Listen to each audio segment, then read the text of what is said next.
Yo! What is up sa mga tao nandyan? Back in again. It's another vlog na naman tayo dyan mga chong. Alright.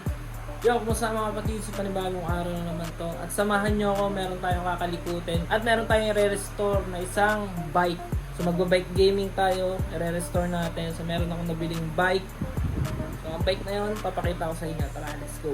Ito yung ating bike na i-restore. Ito ay isang mini Velo na bike.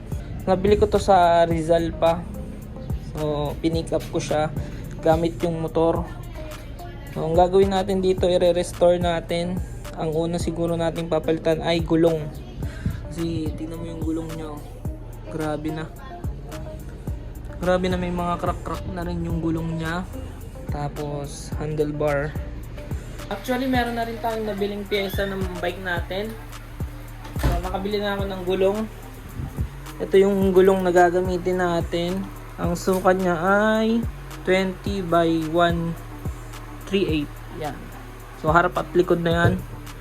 Tapos meron tayong handle. Ito, papalitan natin yung handle niya.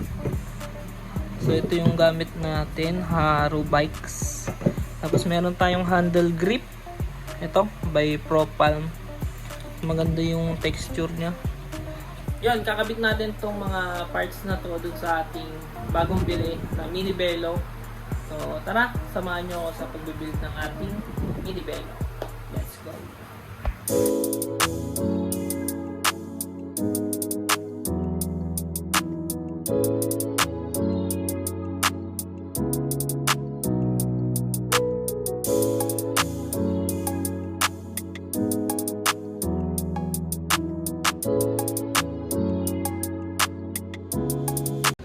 Okay guys, so ito na ating bike. So ang papalitan muna siguro natin una ito, yung handle nya. Kasi kapag nagbabike ako, nakaganon ako, so hindi ako komportable dito. Baklasin lang natin to, tapos ilipat tong mga preno tsaka yung shifter. Tapos yun, palitan na rin natin to.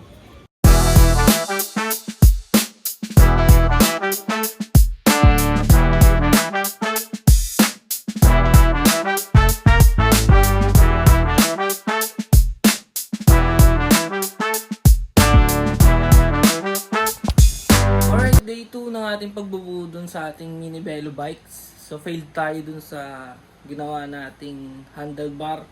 Kasi nga hindi fit dun sa stem natin. So oversize ata yung pinaka bilog niya, yung salpakan dun sa stem. So ang gagawin natin, bibili na lang tayo. So ang gagawin natin yung araw ay yun na lang gulong. Papalitan natin yung gulong. So tara, simulan na natin. Let's go!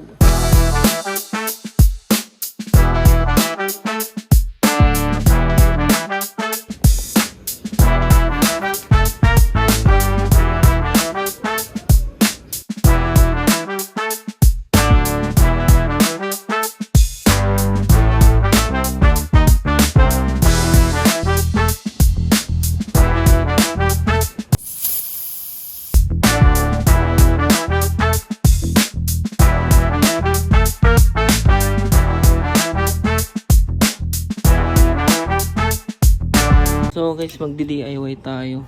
So bali itong butas nung magpapasukan ng pito, hindi kasya dito. Yan.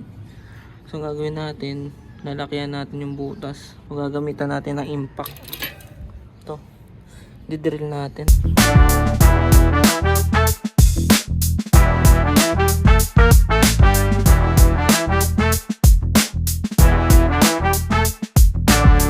Alright guys, so yan yung ating pito. Ayan, so natabasan na rin natin yan. So kasya na siya. So lalagyan na natin yung bagong gulong. So yun, update ko kayo mamaya.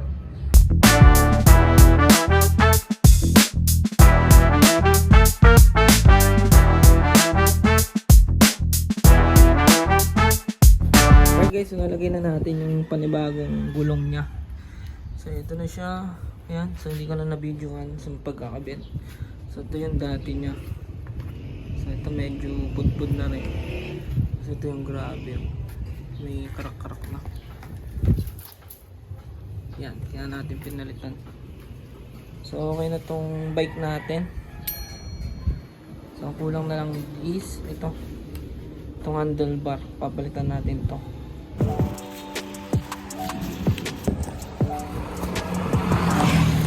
Alright guys, so ginamit natin yung bike natin. Ito. Yun oh.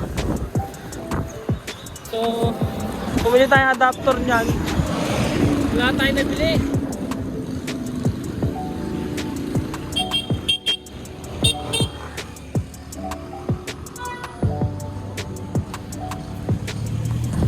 Pangit ng posture natin guys, kaya gusto natin palitan yung handlebar nya.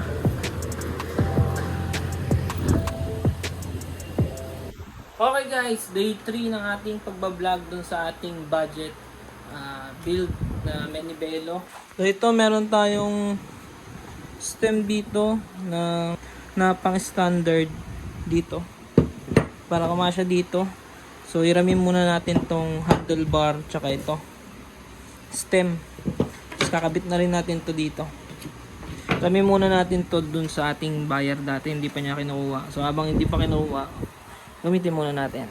So yan, muna natin ang pag-build dun sa ating project Minibello. Let's go. So meron din pala akong dito, biniling cable dun sa preno tsaka dun sa shifter.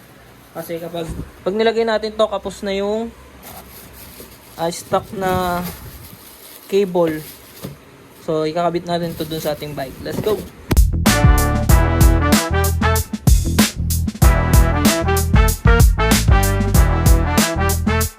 Okay guys, pasok naman itong ating hiniram na stem.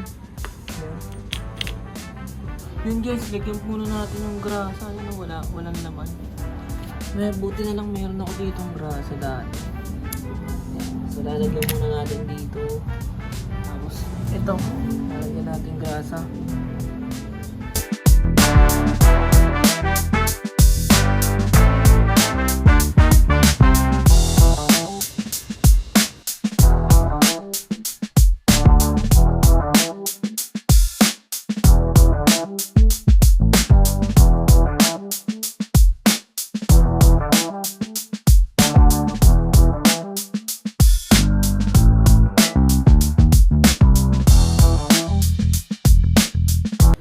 Yun guys, update. So ito na yung ating nalagay, yung handlebar. Tapos ayusin na lang natin yung preno tsaka shifter. So yun, all goods na. So di ko na ipapakita yung pag-ayos ng preno. So update ko na lang kay mamaya. Let's go.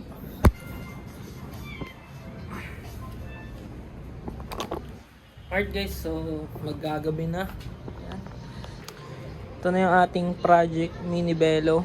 So nakabitan na natin ng handlebar, stem, tapos gulong. So okay na rin yung preno nya. Yan.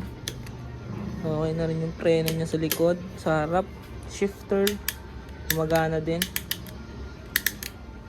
Yan. So binilihan na rin natin ng padlock. So yan, overall ito na siya. Yan, okay na yung ating project Minibello na bike. So ano pa gagawin natin? Montage na lang natin to. Let's go.